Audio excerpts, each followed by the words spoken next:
Good afternoon, everyone. On behalf of agricultureextension.com, I'd like to invite the speaker, Ms. Lily Jaya Sheela, who will talk about zero residual agri inputs in microgreens. I now request the speaker to begin. Thank you. Good afternoon, everybody. This is Lily Jaya Sheela. Nature's power is miniatured. I'm just here to talk about microgreens, zero residual agri inputs on microgreens. What are microgreens? Microgreens are tiny plants. The vegetable seeds are grown into 2 inches.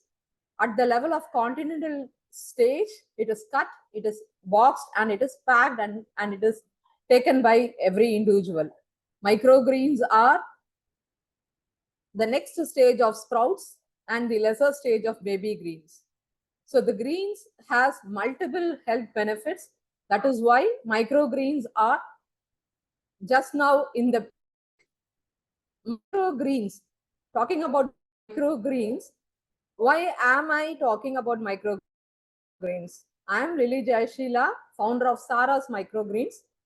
Proud to tell you, I am a physiotherapist and a nutritionist turned into an urban farmer. For the past 1 year, I am doing microgreens, growing microgreens because of the global attention it has seen.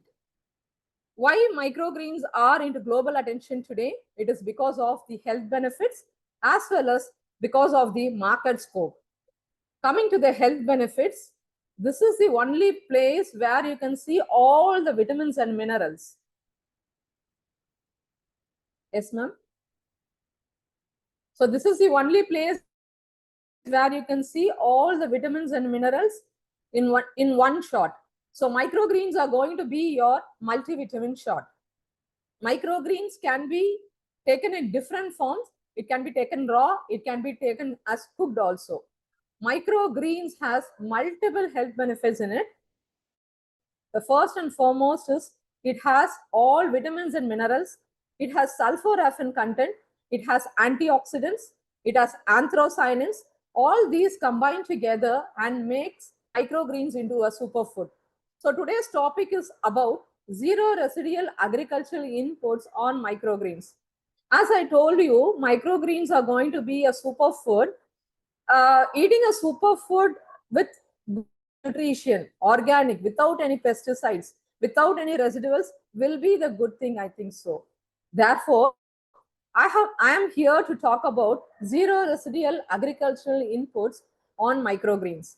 Why microgreens are this important is microgreens has nutritional benefits that is 40 times more than your vegetables and fruits. India and China plays a major role in growing microgreens now. It is booming in India and China right now. Why? Because of the huge population we have. After COVID, every individual has now changed into a health enthusiastic people. So seeking a nutritional content, everybody has turned into microgreens. One is they are growing on their own, and another one is they are eating. Growing on their own because it is actually an upscaling business. It can be started with zero investment and it can go for with lakhs and lakhs. In 2030, Indian market is going to be 2.3 million. As the global market is going to be 6.2 billion. So this is the scope of microgreens. So everyone is now ready to come into microgreens business. If we are growing microgreens, we should be specialized in the sense it should be zero residual without any pesticides and fertilizers. So that is why I am here today with zero residual agricultural inputs on microgreens. Why? Because I am doing the same. So I don't use any fertilizers or pesticides while growing microgreens. And microgreens is the one crop I can say using 95% less water than the usual agricultural crop does. And it can be grown in a vertical farming situation where small amount of space is more than enough for doing an agricultural business. Today, as the real estate has boomed, There is no space for agriculture. So future's nutrition is going to be a question mark. Whereas microgreen has taken that place, and now through vertical farming, lesser water input, microgreens are going to be a futuristic business for tomorrow. Microgreens are nutritious material where all the health solution is going to be given only by microgreens in the future. So it is a business where it gives repeated income. It can be grown in only 7 days, and it is going to be a scalable business. So coming into this point, if at all a business is growing in this stage, if you are in a place to give a zero residual agricultural product, then you're going to shine like something, because microgreens are going to be the future medicine. So I'm here to talk about zero residual agricultural inputs on microgreens. So zero residual means if the product is without any pesticide, without any fertilizer or additives, you call it as zero residual. Where microgreens are there, microgreens are without any chemical, without any pesticide, and there is no fertilizers used in microgreens growing. So it can be achieved with a good medium, with clean water, with good hygienic practice, and also the environmental control. There should be good light which is present. There should be good aeration. With all this, you can achieve a zero residual agricultural input on microgreens. Coming to the first point, to obtain a zero residual agricultural input on microgreens, first and foremost, which plays a role is the seeds. So when you are going to do microgreens farming, you should have organic seeds. The seeds type plays a major role in zero residual. It should be labeled for microgreens. It should have good germination rates. The purity should be good. It should be open pollinated. No hybrid seeds are used in microgreens. Non-GMO seeds are only used in microgreens. So microgreens growing, if the germination is 99%, if there is no mold because of the full germination, you don't need any pesticides or fertilizers to grow that crop. Therefore, the seeds type plays a major role in doing this zero residual input. Coming to the seed quality, 80% plus germination rate is the needed rate of germination in microgreens growing. Because if at all germination is 80% plus, then there will be no disease. So if there is no disease, there is no need of any pesticide or fertilizer to produce the crop. Then coming to the seed size, if there is going to be a small seeds like amaranthus, no soaking is needed. So if at all water is not involved, there is no disease easily comes. Coming to the medium seeds like broccoli or radish, again no soaking is needed. Coming to the big seeds like sunflower or peas, soaking is needed where water is involved. Wherever water involves, the bacteria or the fungus can easily adapt its situation. So coming to this place where big seeds like sunflower and pea shoots, we are having a practice of soaking this big seeds like sunflower and pea shoot with the help of apple cider vinegar, where you can just eliminate the fungal formation there. So when you are soaking a big seed, use apple cider vinegar to maintain the safety. Therefore, you don't need any pesticides or fertilizers. Coming to the storage of the seeds, you have to store the seeds in a dark place, and it should have an airtight container. Then the safety of the seeds are maintained. If the seeds are maintained safely, then there's going to be good germination. No fungus or bacterial attack is going to be there. If the seed density is too high, also there can be mold and fungus formation. So that should also be avoided when you are seeding microgreens. Coming to the growing medium. So growing medium plays a major role in microgreen growing. Microgreens can be grown in different mediums. You would have seen microgreens growing in a pot, microgreens growing in a tissue paper, microgreens growing in cocoa peat, microgreens growing in compost, microgreens growing in leather, microgreens growing in jute. So you could have seen lot and lot of medium can be used in microgreen growing. Whereas if you want a zero residual microgreen, then I will say that you have to choose a medium where it should be both fertilizer and pesticide free. So we have chosen a medium of microbial cocoa peat, which is low EC. Low EC means the electrical connection of the plants is very low. If at all you have a high EC cocoa peat, the growth of the plant will be disturbed. Then you will be using some fertilizers or pesticides to make the plant grow. If you are using a low EC cocoa peat, then the plant growth will be proper. There is no need of a fertilizer or pesticide to grow the plant. So we are using a microbial cocoa peat, which is low EC, and some mixture of compost also. So compost is a natural nutritional supplement for the plant. So cocoa peat is going to be 60 to 70%. And this cocoa peat we use only for water retention, giving good aeration for the plant so that the plant can grow properly. And it is very lightweight. It is slightly acidic also. So the plant's medium with cocoa peat with slight acidic pH, the growth of the plant will be superb. Coming to the compost, 30 to 40% mixture of compost is also needed because of the microorganisms which is present in the compost. So this is going to help you out in good healthy roots, and it also maintains the pH value of the medium. So if the pH value is maintained properly, the growth of the microgreens is going to be superb. Once the growth is superb, there is no need of a fertilizer or a pesticide.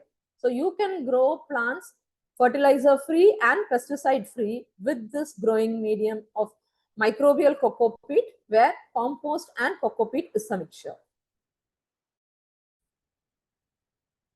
Coming to the lighting of the microgreens.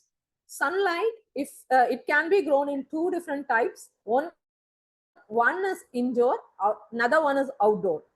Coming to indoor, you have to use LED lights for it. It actually, LED light is needed for around 16 to 18 hours. Coming to outdoor, when you are doing microgreen setup in outer setup, outdoor, sunlight is needed. 4 to 6 hours of sunlight is more than enough. So light plays a major role in the growth of the plants. Photosynthesis happens only with the presence of light. Whether you're going to do it indoor or you're going to do it outdoor, light plays a major role. If at all you're doing indoor, you need light about 16 to 18 hours. If at all you're going to do outdoor, you need light about 4 to 6 hours. So photosynthesis is supported only because of with the light. Coming to the LED light setup, if you want a good vegetative growth, the red color of the LED light is used. If you want a good leaf formation, the bigger leaf formation, then blue light of the LED setup is used. The benefits of the lights we use is to make the plants denser, healthier, gives a vibrant color, and it enhances the nutrition. With the help of sunlight only, proper photosynthesis happens. Then, because of the light, all the nutrients which is present in the medium, the water, the plant seeds enhances, and therefore, during photosynthesis, the enhanced nutrition uptake happens. Because of the light which we are using, no pesticides, pest present, so the disease process is going to be reduced. Because when you are going to use sunlight as a source, or when you are going to give pressure of light to the plants, there actually pest can happen, or the disease can happen because of the pressure of the heavy lights. As we are using LED lights, so the pest can be under control and the disease can also be controlled. Therefore, LED lights or the direct sunlight what you are using can be supported, that supports the zero residual practices. So with this lightning, we can take microgreens as zero residual agriculture. Temperature and humidity. Coming to the temperature and humidity, this plays a vital role in growth of the plants. Either it is going to be a bigger plant or it is going to be a smaller plant, temperature and humidity plays a vital role. When there is huge rain, the crop is going to get disturbed. When there is huge sun, the crop is again going to get disturbed. Here, when we are doing indoor or outdoor, we are going to do microgreens growing in a controlled environment mainly. Even with the help of sunlight, we are doing in terrace, we should have temperature and humidity control in our hands. The optimal temperature which is used for microgreens is 18 to 20 degrees Celsius or 65 to 75 degree Fahrenheit. If it goes below 65 degree Fahrenheit, the plant will be stunted and the mold risk. Little amount of mold risk is also there. If the temperature goes above 75, that is 75 to 80 degree Fahrenheit, the germination will be good, but there will be mold risk. If it goes above 80 degree Fahrenheit, the growth will be very weak. There will be increased mold risk also. If it goes above 85 degree Fahrenheit, the presence of the heat stresses the plants, therefore the plant doesn't grow properly. The plant can even go for death. Therefore, the temperature and humidity control is very much important in growing microgreens. To obtain a zero residual microgreen, temperature and humidity control is a must. So we are using heaters to increase the temperature if at all the temperature is very low. So fans and AC can be used if at all the temperature is very high. So how can we find out the temperature and humidity is high? We are using hygrometer to monitor it. Hygrometer can be used to find out what is the exact temperature in the place where you're growing microgreens as well as the humidity level. So humidity as well as the temperature can be monitored by hygrometer. So humidity should be 40 to 60, which is ideal for growth of the microgreens. If it goes above 70, up till 70 also, the plant manages to grow. If it goes above 70, there is a high risk of mold formation. So once there is going to be high risk of mold formation, so we will be thinking of what fertilizers to use to grow the plant, or what pesticides to use to control the mold, right? So you have to ensure that proper airflow is there in that area. That your humidity can be controlled, your temperature can be controlled. Apart from the airflow, which is actually up from the windows, you can use exhaust fans to actually take the air from inside to outside, also from outside to inside. And you can also use a dehumidifier to reduce the humidity level. You can use a humidifier to increase the humidity level. So the humidity level should be maintained between 40 to 60 degree. So daily you have to maintain it.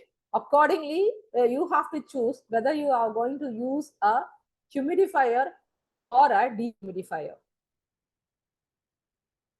Next plays a role is the water. Water plays a major role in this crop of microgreens. As I told you earlier, 95% of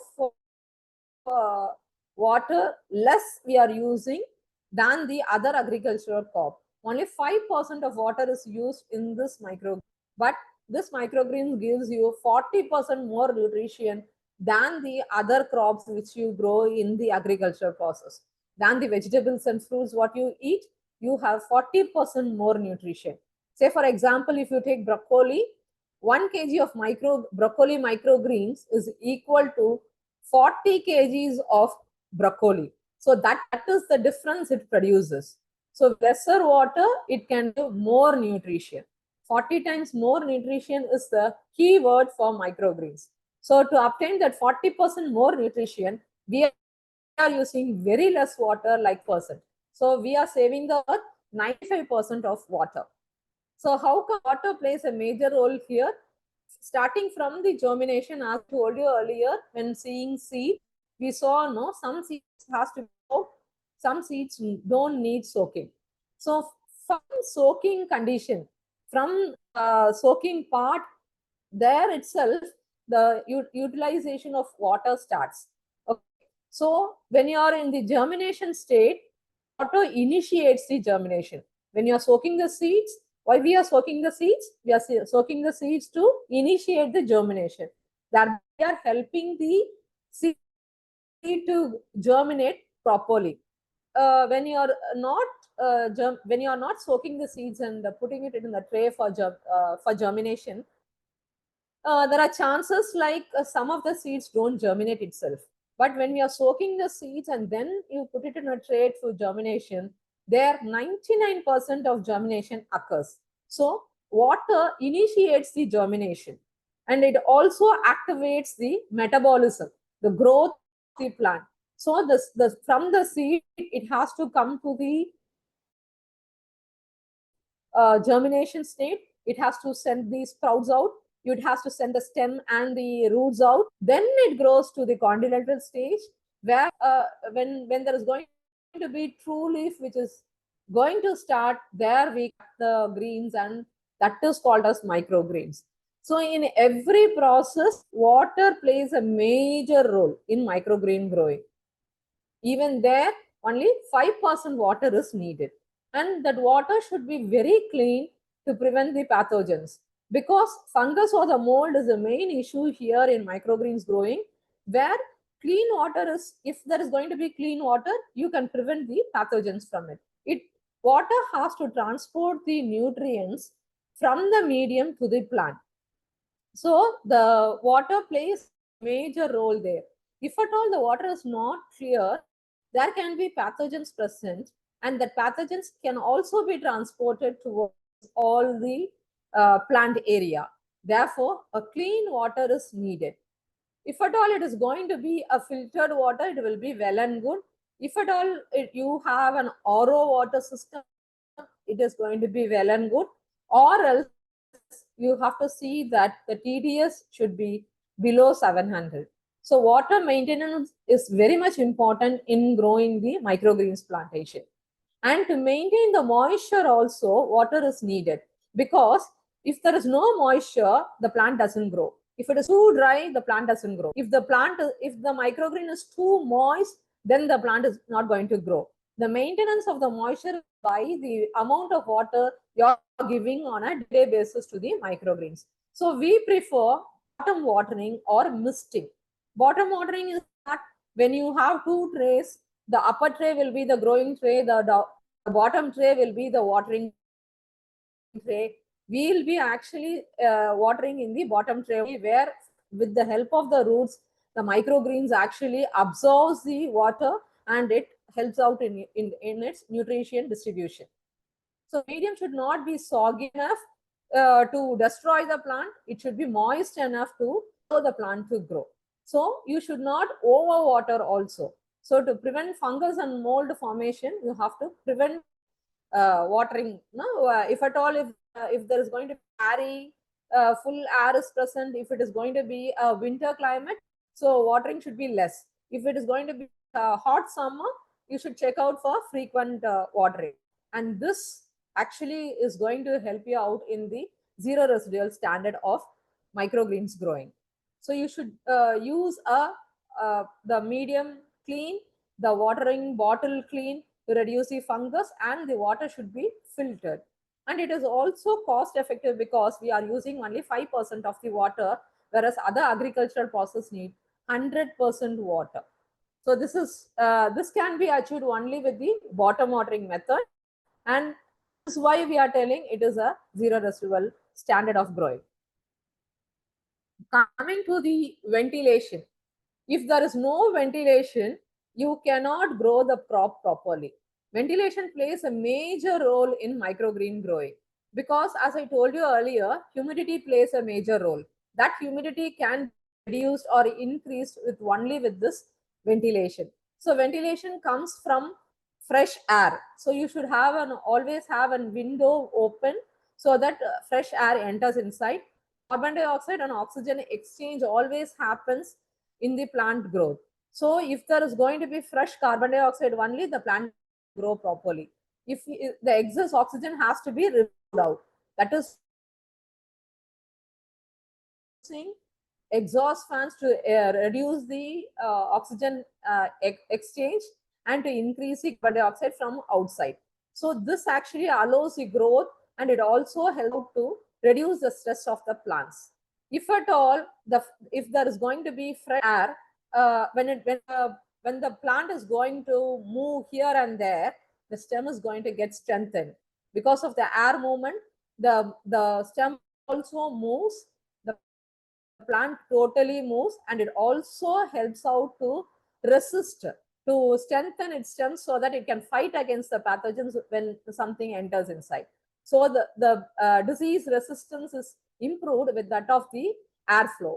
So chemical need is reduced in nil in the microgreens growing because of the ventilation. To support it, the uniform growth, and for drying, ventilation is needed. So you can control the temperature, you can control the pest pressure with the help of the oscillating fans which are present in the microgreens growing. So these fans are going to keep always the medium dry, so fungus or mold which is going to appear in the medium. And exhaust fans is a must for the gaseous exchange, which is going to help you out in the plant.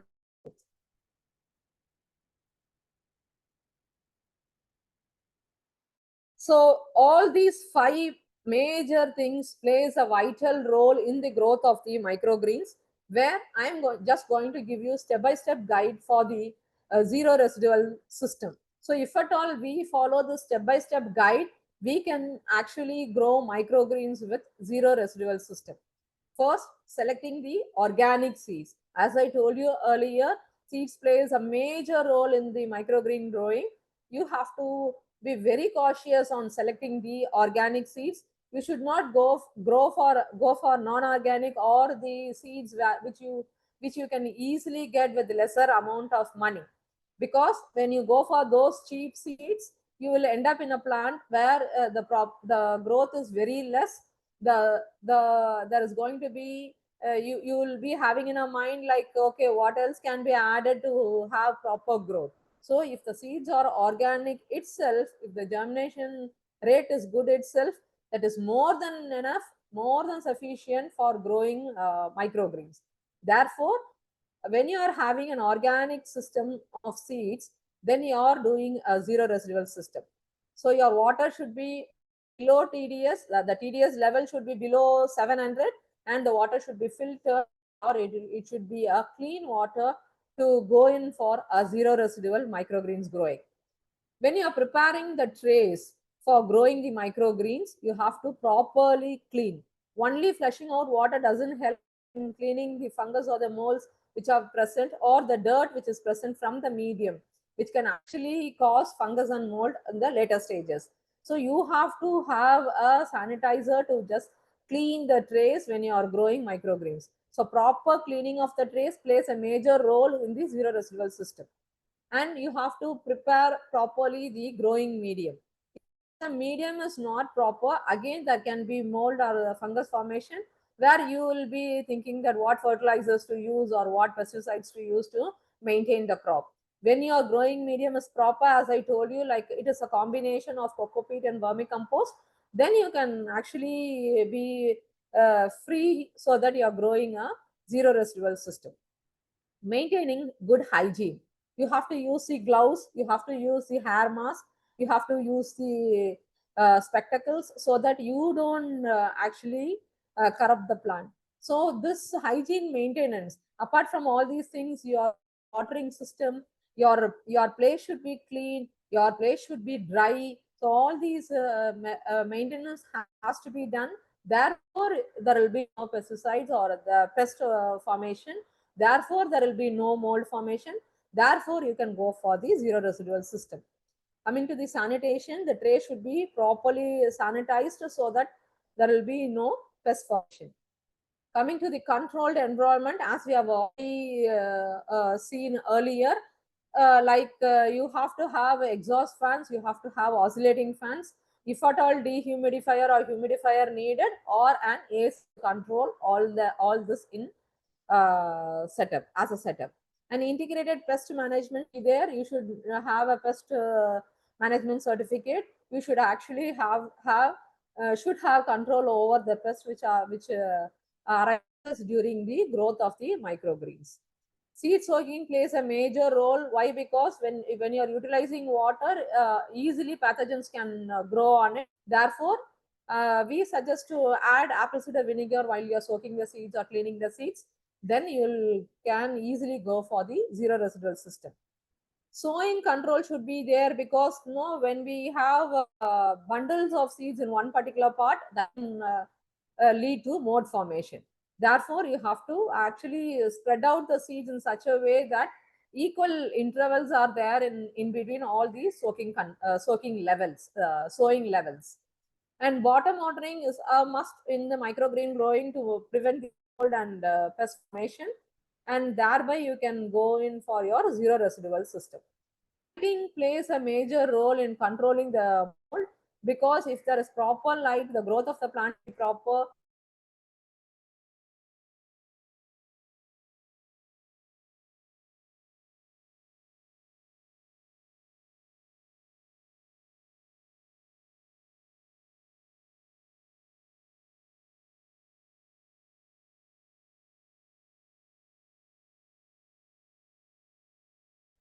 This is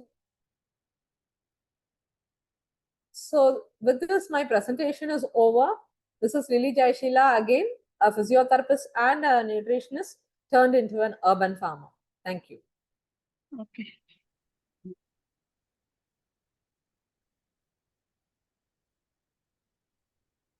Thank you, Ms. Lily, for the detailed presentation. Now I will take up some questions. Just give me Yes. 1 second.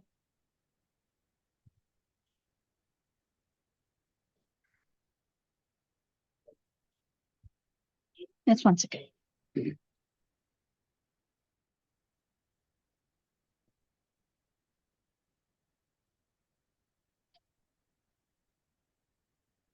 Okay.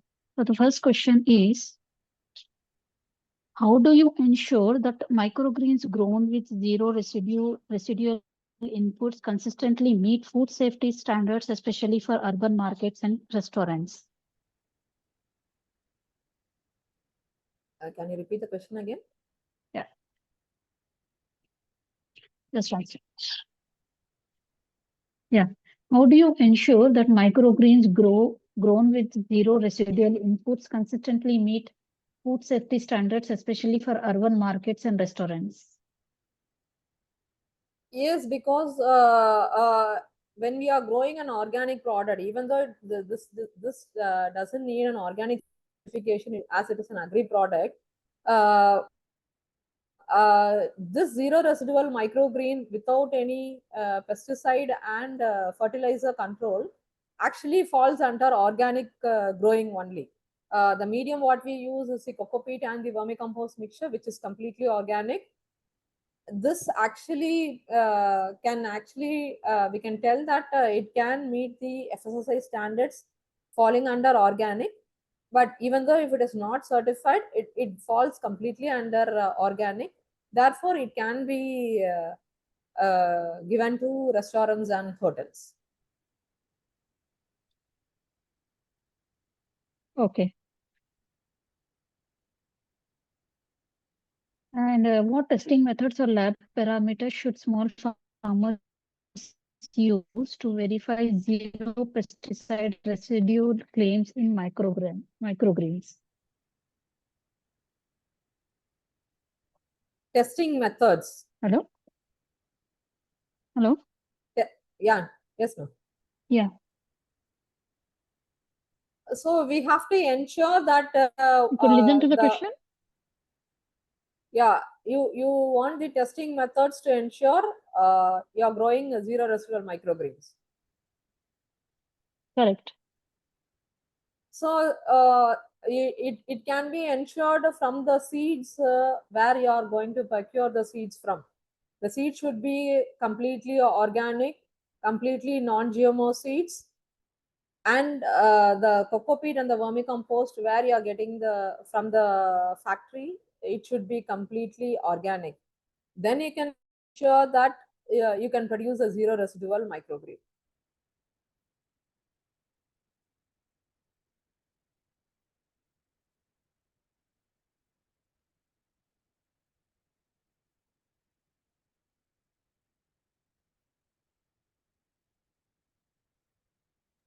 Okay. And are there specific bio inputs or microbial solutions that support rapid microgreen growth while still maintaining zero chemical No, residue? ma'am, your voice is breaking.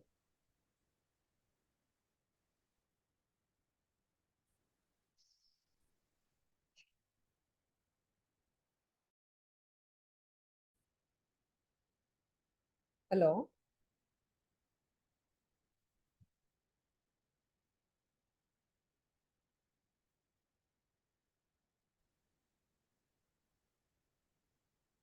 Hello. I posted the question in the chat box. You can read it out. Are there specific bio inputs or microbial solutions that support rapid microgreen growth while still maintaining zero chemical residue?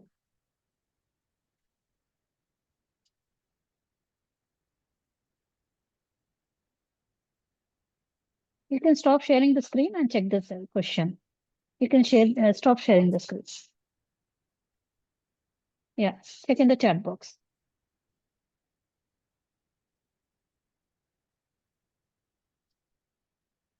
Yeah, actually, there are. People say there are a lot of biofertilizers to increase the growth of the plant.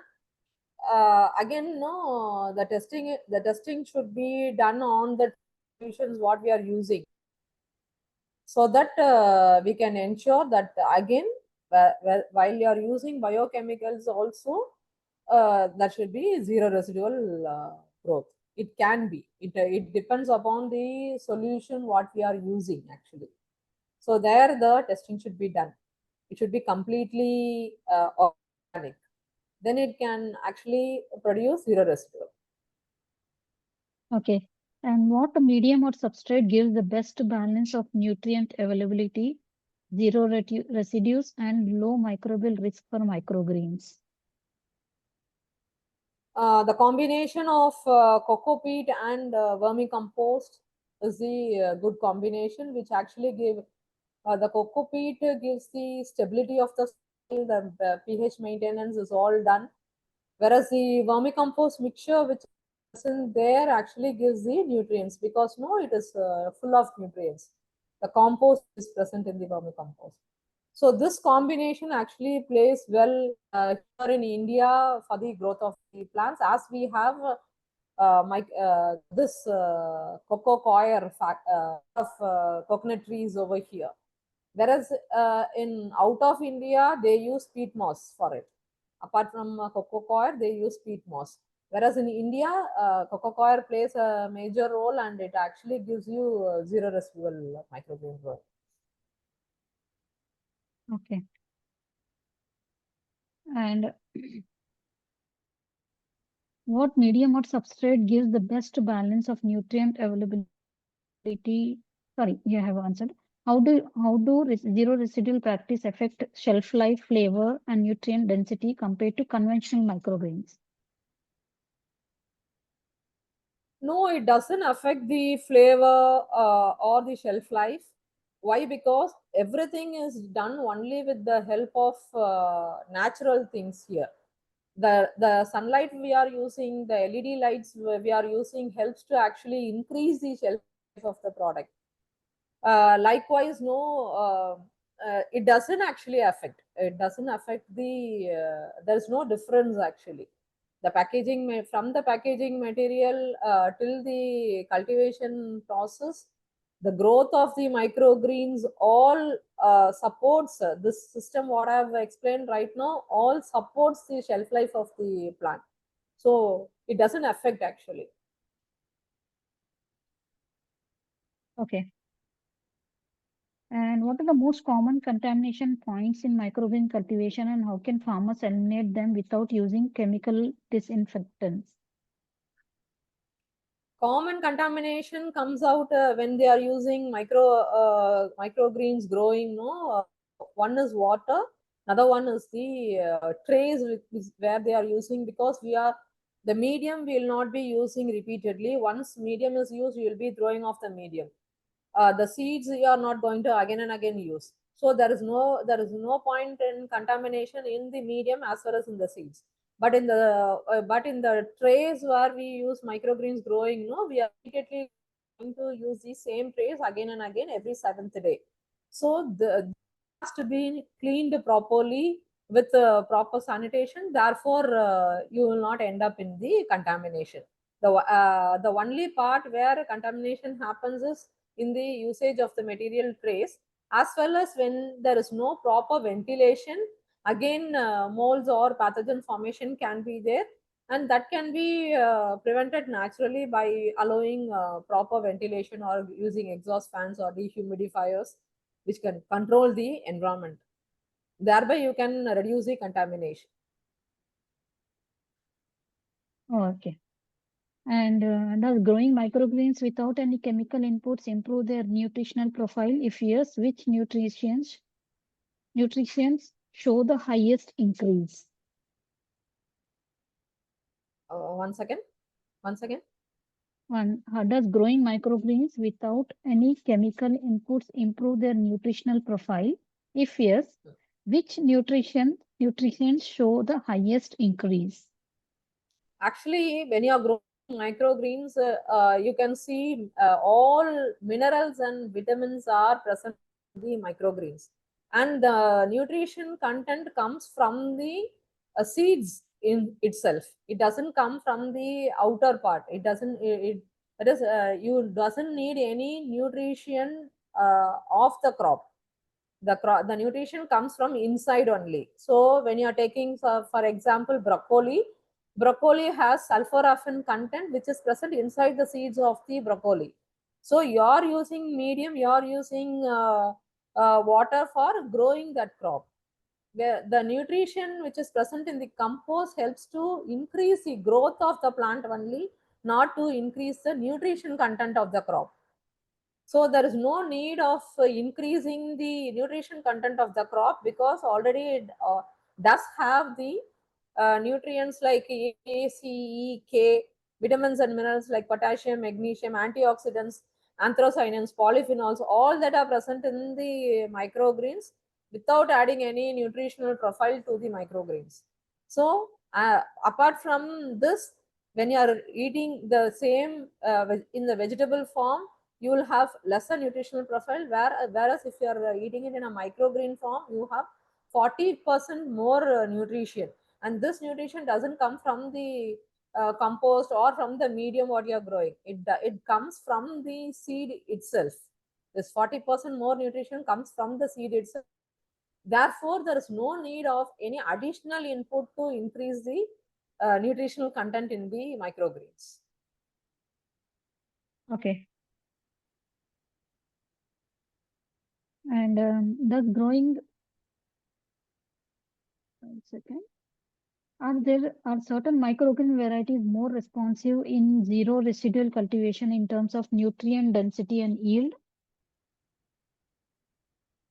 Easily grown microgreen without any pest or without any molds can be broccoli, radish, mustard. All these have doesn't show that much of mold formation.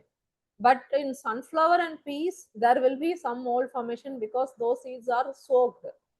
So there are we actually use the vinegar to prevent that also. But still, the common microgreen where there will be no mold formation or contamination is the broccoli, radish, all types of radish, cabbage. Here you don't get any disturbances in the growth of the plant. Okay. And what low-cost technology can small farmers adopt to scale zero residual microgreen production with while maintaining uniform quality? Once more, ma'am. I'll just add in the chat box. Okay.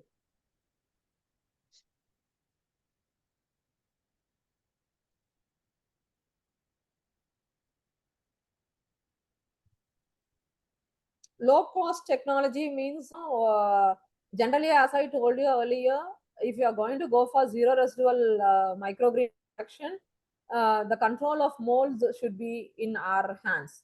So for doing that, ventilation plays a major role, where there are different technologies can be used. As I told you earlier, you can use an air conditioner to maintain the temperature. You can use a humidifier, dehumidifier to maintain the temperature. But if the person is going to be a small farmer, you can use exhaust fans or proper ventilation through the windows. That itself will help you out in scaling your zero residual microgreen production. Because when there is proper ventilation through windows or exhaust fans, that is going to actually maintain your uniform quality of the microgreens. There is no presence of mold. Therefore, low cost technologies means you can use exhaust fans. Okay. And can AI or IoT sensors help monitor contaminants, humidity, and mold risk in a zero input system? What minimum tech setup do you recommend for beginners? I'll just copy in the chat box. Okay. Yes, AI can help out in monitoring the contaminants. Humidity control can be done with the help of AI. Mold risk can be done with the help of AI.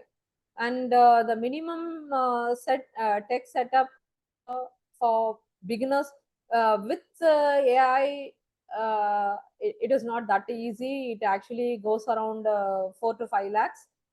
But when you're going to start microgreens, you can even start a microgreen setup with 10,000 rupees. With the presence of AI, it is going to be higher, like 4 to 5 lakhs. Okay. Um, Next question. How can a farmer certify their second? Yeah. How can a farmer certify their microgreens as zero residue? Are there any affordable certification agencies for small producers? No, as of now, no. Okay. Hmm. What packaging methods best preserve microgreens grown using zero residual inputs without affecting freshness or increasing costs?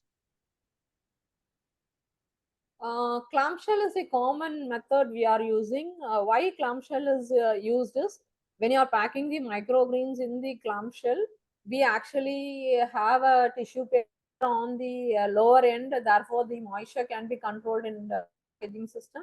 And the shelf life of microgreens is only 1 day.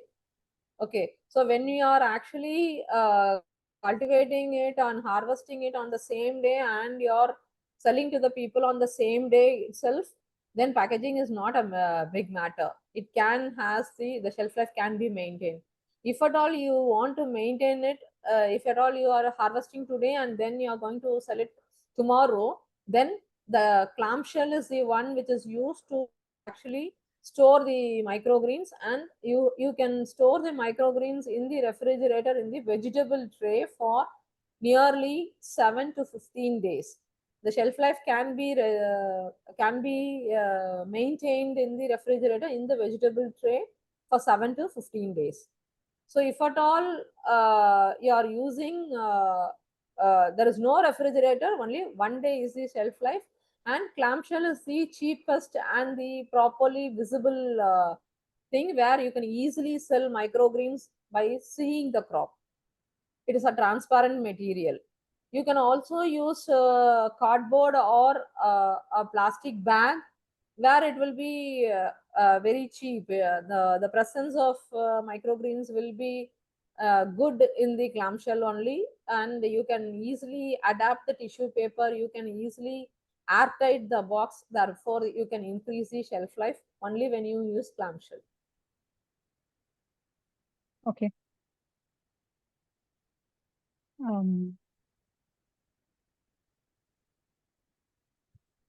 What packaging methods best preserve microgreens grown using zero residual inputs without affecting freshness or increasing cost? Yeah, that's what we answered right now. No, that clamshell is Okay, the sorry. packaging Yeah, material yeah. used. Yeah. Which customer segments, restaurants, that is restaurants, health centers, gyms, or retail stores value zero residual microgreens the most? How to approach them? Restaurants actually go actually, they need a good color. The texture of the microgreen is all visualized from the restaurant point of view only. If at all if you are not doing a zero residual microgreen, the uniformity is not proper. Your taste differs when you use fertilizers or pesticides. Whereas when you are using a zero residual produce, the taste of the microgreens is always maintained. The color of the microgreens is always maintained with the zero residual production. So restaurant people, the chefs can easily identify that this is a good crop with the color, with the taste, with the texture, what they get. And that can be done with zero residual microgreen production. So the people who recognizes it is the chefs and the restaurant people, rather than the health enthusiastic and the gym people, because they exactly doesn't know about the texture and the color of the crop. Whereas the restaurant people know they just want the color and the texture of the crop only. So they actually want zero residual microgreen production. Okay. And hmm, what are the key mistakes beginners take in zero residual microgreens, and how can farmers avoid those failures early?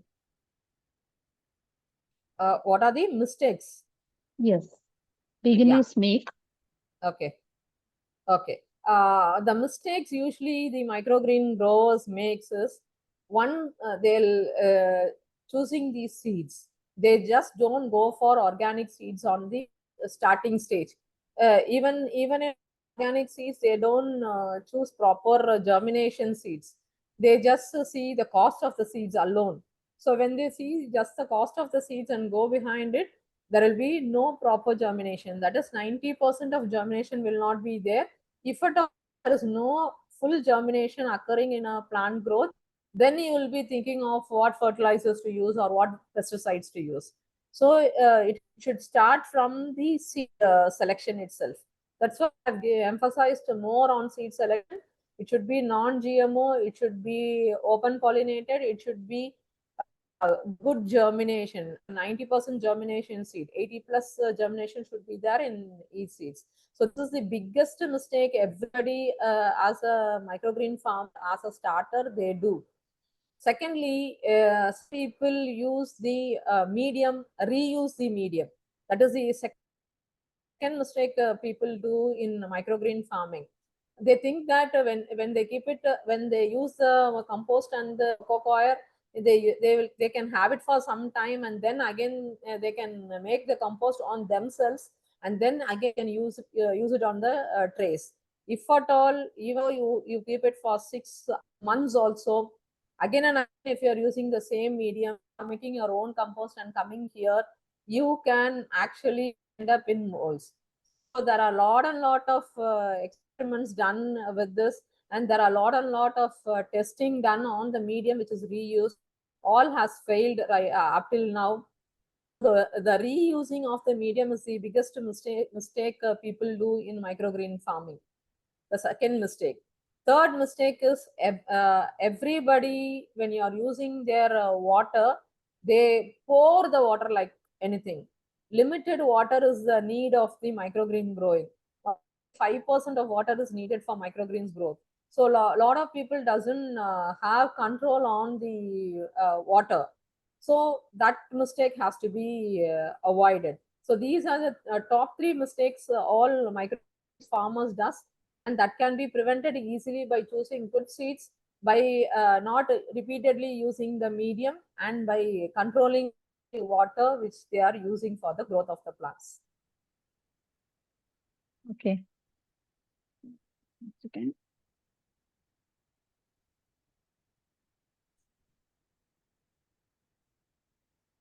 What is the cost difference between zero residual and conventional microgreen production? Is the premium price sufficient to cover the additional effort? Actually, only difference between the zero residual microgreen production and the conventional production where pesticides and fertilizers are used, or the cost of the pesticides and the fertilizers. They can produce microgreens a little bit more than the zero residual microgreen, but still they can end up in problems too because of the uh, pesticides and the fertilizers they are using. It won't be in a long time gain. So the cost difference will be there.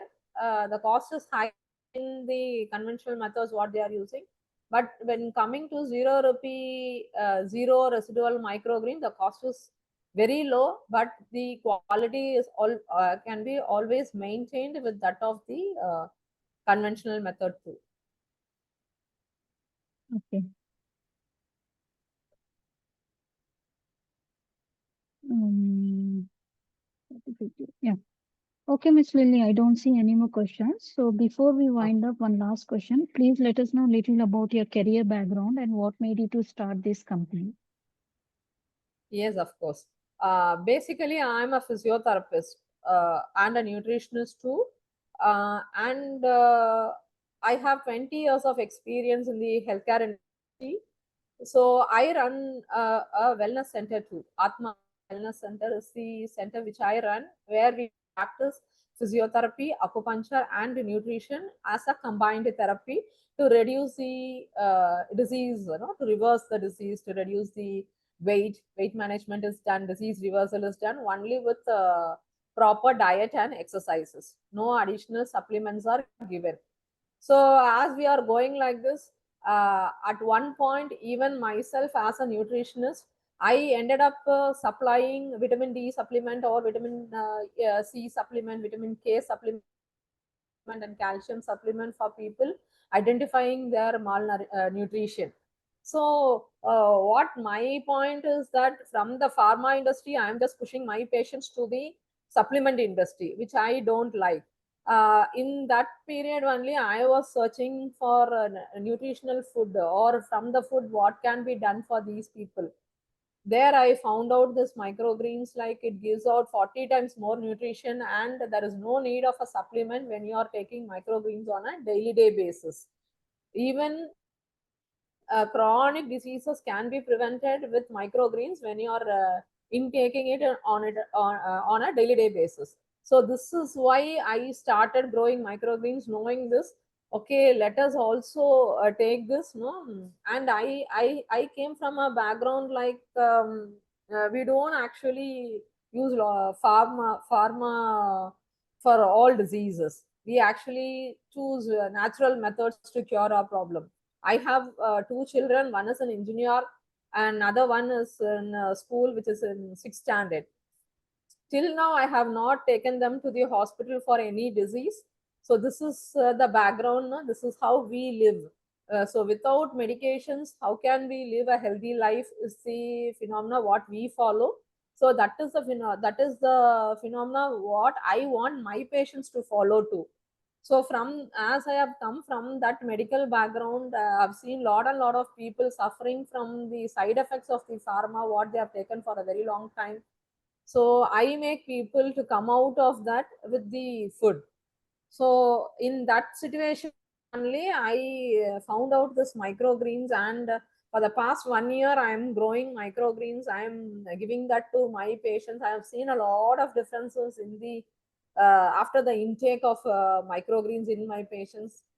No supplements is needed when you take microgreens on a daily day basis. So that is why I am into in this industry, and I love growing plants. So I love growing microgreens too. So which is healthier as well as it fetches more money. Okay. So you're doing the sales thing also? You're selling them also? Yes, yes, of course. Only We are giving to restaurants. We have some mediators, distributors where we supply them. Apart from that, I give monthly subscription for people where every Monday they'll be getting their microgreen on their doorstep. So monthly subscription is collected, and every Monday we supply them. okay. And yeah, you have any website? Just now started Saras microgreens.in. Acha. Okay. Okay. So people can order from there also. Not yet I have built it up. It's just now Acha. I'm Okay. on the process. Right. Okay. And what about preserving these microgreens? You said you every Monday you are delivering it. Yes. So does it suffice the 1 week thing, or how it is? How to preserve them? Yeah. Pre-booking only. That's why we go for monthly subscription model. On the month first itself, I'll just collect the money for the whole month. So I have an idea like how much microgreens I have to put, how much seeds I have to put, how much harvest I have to take. All those calculations can be done as I am giving monthly subscription. Where I'll miss out is from the restaurant people, because they only actually they'll not actually upfront, they'll not inform. They'll just ask for 2 to 3 days ahead. Where sometimes we'll be able to supply, sometimes we'll be adjusting with the other microgreens growers and we'll be giving. Similarly, we'll adjust, but still, if we are giving ahead of 1 week, I can promisingly give you the produce. So storage, no, we don't store actually. Every Monday I harvest. So right after harvesting, I actually send the product out. So if at all I am not able to give to one area, I'll just message them that today you will not be getting the material, only tomorrow. Up till that time, I will not harvest. I'll again harvest it on Tuesday, and I'll send it back. Okay. No, So my question was when you deliver it on any particular day, whichever day, for how many days it will stay fresh? Does it require refrigeration, etc.? yes, it can stay fresh only with refrigerator in the vegetable tray. Even though when you keep it above, it will get spoiled.